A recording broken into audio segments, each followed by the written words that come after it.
నమస్తే, నా పేరు తేజస్విని. బీసీఎన్ న్యూస్ కి స్వాగతం. ముందుగా ముఖ్యాంశాలు.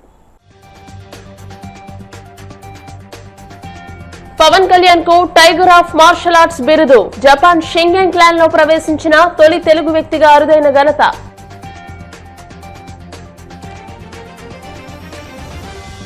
పోలవరం నల్లమల లింక్ ప్రాజెక్టుపై సుప్రీంకోర్టులో తెలంగాణ పిటిషన్ విచారణ నేపథ్యంలో న్యాయ బృందంతో మంత్రి నిమ్మల రామనాయుడు సమీక్ష.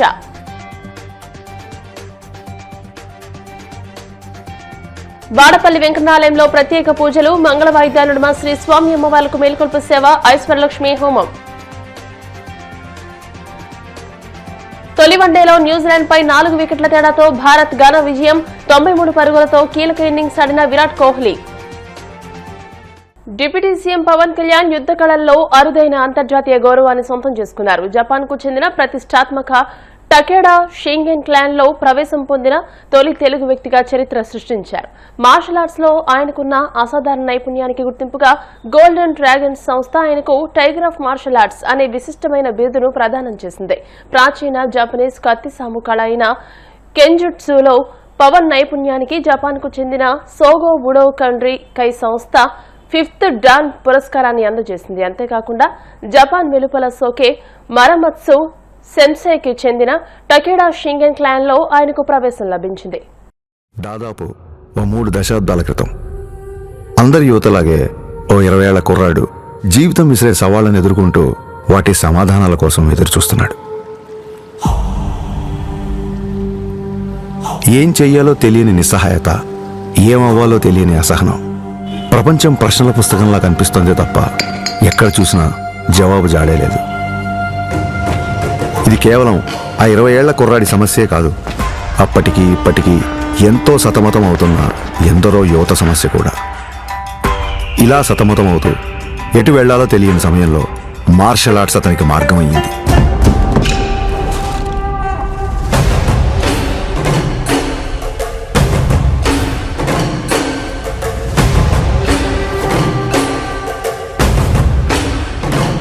మార్షల్ ఆర్ట్స్ అంటే చాలామంది అనుకున్నట్టు అవతల వాళ్ళని కొట్టడమో పడగొట్టడమో కాదు.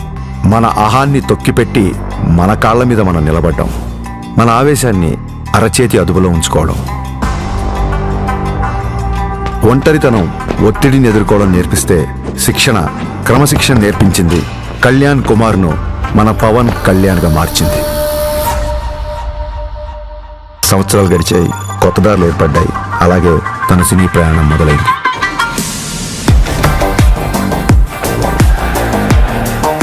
తను నేర్చుకున్న కళకు శిక్షణ తోడయ్యేసరికి అది తెర మీద నిజంలాగే కనిపించింది.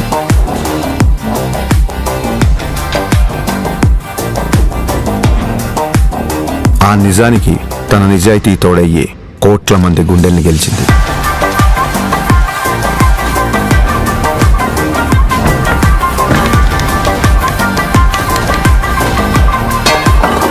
ప్రయత్నంలో లోపం లేకపోవడంతో ఫలితానికి సంబంధం లేకుండా ఎంతో మంది అభిమానుల్ని ఆయన దగ్గరికి చేర్చింది. కరాటే, కిక్ బాక్సింగ్, ఎస్క్రిమా, ఇలా మార్షల్ ఆర్ట్ ఏదైనా అదే డిసిప్లిన్, అదే క్రమశిక్షణ. వాటిని కూడా తన సినిమాల ద్వారానే జనాలకు దగ్గర చేశాడు.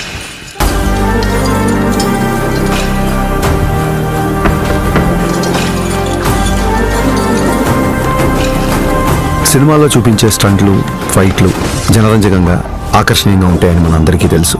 కానీ కళ్యాణ్ గారి సినిమాల్లోకి వచ్చిన తర్వాత ఆ యుద్ధ కళల్లో, ఆ ఫైట్స్లో, ఆ స్టంట్స్లో ఒక హానెస్టీ, ఒక నిజాయితీ, ఒక క్రమశిక్షణ, ఒక నిబద్ధత కనిపించడంతో ఆ మార్షల్ ఆర్ట్స్ అనేవి జనాల్లోకి చాలా వేగంగా దూసుకెళ్ళాయి.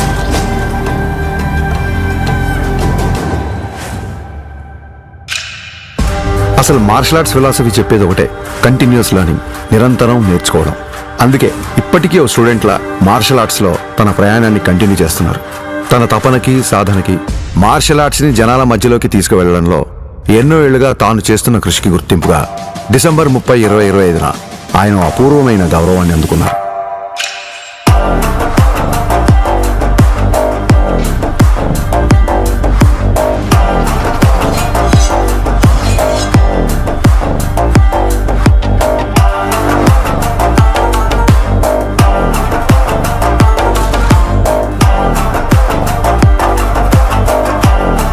ఈ సత్కారానికి కారణమైన వారు భారతదేశంలో జపనీస్ మార్షల్ ఆర్ట్స్ కి దారి చూపించిన ప్రముఖ గురువు ప్రొఫెసర్ డాక్టర్ సిద్దికీ మహమూదీ గారు. గోల్డెన్ డ్రాగన్ సంస్థ ద్వారా భారతదేశంలో జపాన్ బూడో పరంపర వ్యాప్తికి కృషి చేస్తూ కేవలం దేశంలోనే కాదు ప్రపంచవ్యాప్తంగా గుర్తింపు పొందిన మార్షల్ ఆర్ట్స్ గురువు ఆయన.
We are pronouncing Pawan Kalyan as the first samurai of Andhra Pradesh and the Tiger of Martial Arts.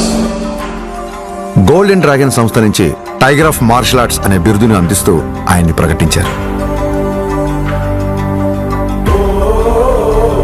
As an honor for it, he is the first person in India being presented this. సోగో బూడో కాంట్రికే సంస్థ ద్వారా 5th don గౌరవాన్ని సోకే Muramatsu sensei నేతృత్వంలో టగేదా Shingen samurai పరంపరలో పవన్ కళ్యాణ్ గారికి స్థానం కల్పించారు. ఇక్కడ టైగర్ అంటే హింస కాదు, హింసను అదుపులో ఉంచే బలం. బలం అదుపులో ఉండాలని చెప్పడమే ఆ బిరుదు యొక్క అర్థం. కళ్యాణ్ గారికి తెలుసు ఈ గౌరవం తన మార్షల్ ఆర్ట్స్ ప్రయాణంలో మరో కొత్త అధ్యాయం మాత్రమేనని. ఈ గౌరవం, గుర్తింపు ఆయన బాధ్యతను మరింత పెంచాయని చెప్పక్కర్లేదు. తన నమ్మకం ఒక్కటే, ఓ దేశపు సంపద అంటే నదులు, ఖనిజాలు, అరణ్యాలు మాత్రమే కాదు, కళలతో, క్రమశిక్షణతో తయారయ్యే యువత.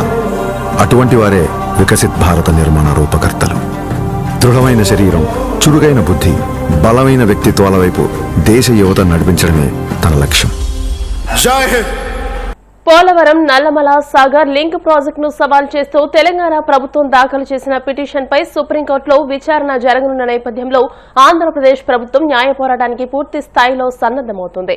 ఈ కేసులో రాష్ట్రం తరపున బలమైన వాదనలు వినిపించేందుకు సిద్దం కావాలని జలవనరుల శాఖ మంత్రి నిమ్మల రామానాయుడు న్యాయ బృందాన్ని, ఉన్నతాధికారులను ఆదేశించారు. ఈ అంశంపై సీనియర్ అధికారులతో వీడియో కాన్ఫరెన్స్ ద్వారా సమీక్షా సమావేశం నిర్వహించారు. సుప్రీంకోర్టులో ఆంధ్రప్రదేశ్ తరపున సీనియర్ న్యాయవాది ముకుల్ రోహత్ కి వాదనలు వినిపించనున్నారు.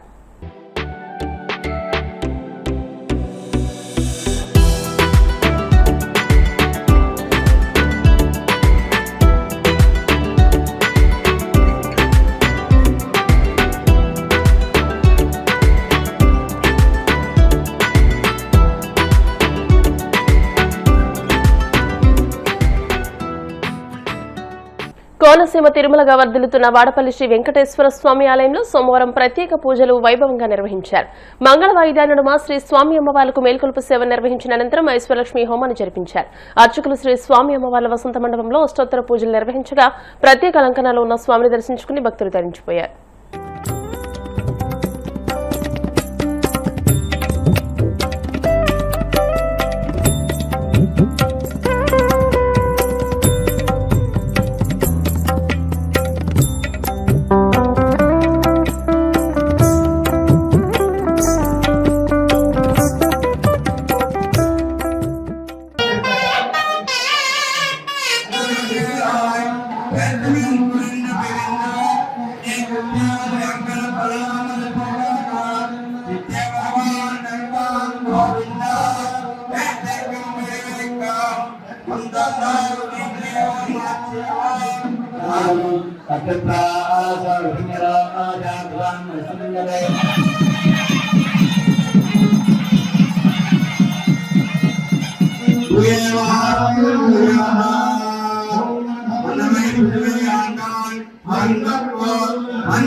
ఏదవర్గర్గేహోం శాంతాహోం కమాయాం వరాహోం భాగరాహోం దలవరాహోం నోదగాహోం మహాకాళ్యాం ఓం నమః స్వాహా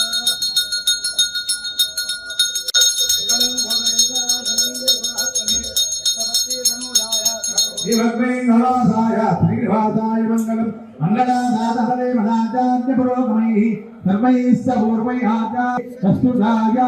వేంకటరమణ గోవింద కామరూపవాద అనాథక్షక గోవింద కాకతీయవాద శ్రీనివాస గోవింద గోవింద గోవింద కామరూపవాద అనాథక్షక గోవింద కాకతీయవాద శ్రీనివాస గోవింద గోవింద గోవింద.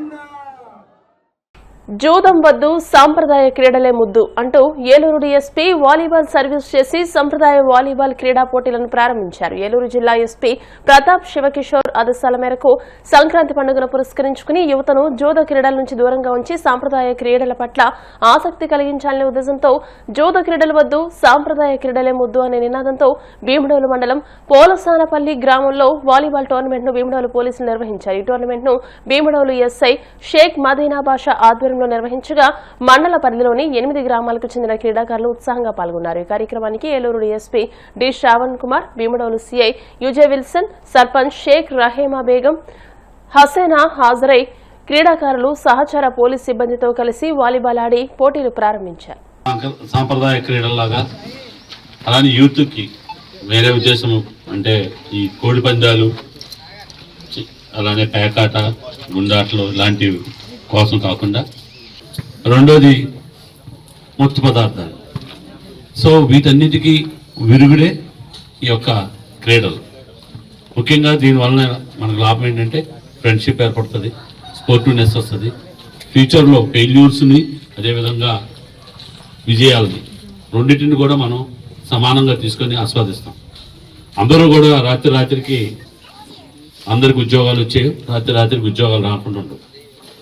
అలానే స్పోర్ట్స్లో ప్రతి ఒక్కరు గెలవాలని ఉండదు, అలానే ప్రతి ఒక్కరు ఓడిపోవాలని. ఒకరోజు ఒక టీం పైన ఉండదు, ఒకరోజు ఒక టీం ఉండదు.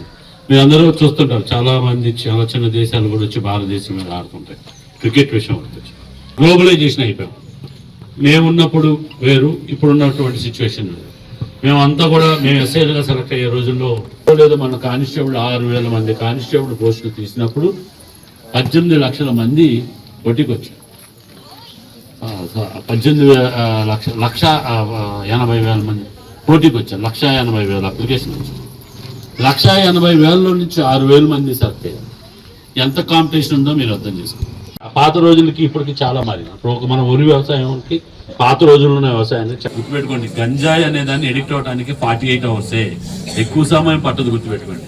మీరు ఒకసారి పిలిచారు, మళ్ళా పిలిచాలనిపిస్తుంది, ఇంకోసారి పిలుస్తారు, ఇంకా అంతే. మూడోసారి ఆటోమేటిక్గా వెళ్తాం. ఎవడు ఎక్కడ కాల్స్తున్నాడో తెలుసుకొని ఇంకా దానికోసం ఏదో పనులన్నీ చేస్తారు. హృదయంతో వారు మీ అందరినీ మంచి దోవతో చేయాలని వారి టీం అంతా కూడా ఈరోజు మాకు సహకరించినందుకు ఇక్కడ ఉన్న ఈ గ్రామ పెద్దలందరూ కూడా పేరు పేరున మీ ధన్యవాదాలు తెలుస్తూ, మీరందరూ కూడా పేరు పేరున ధన్యవాదాలు తెలుస్తూ థ్యాంక్ యూ. ఇప్పుడు కాసేపు ప్రకటనలు.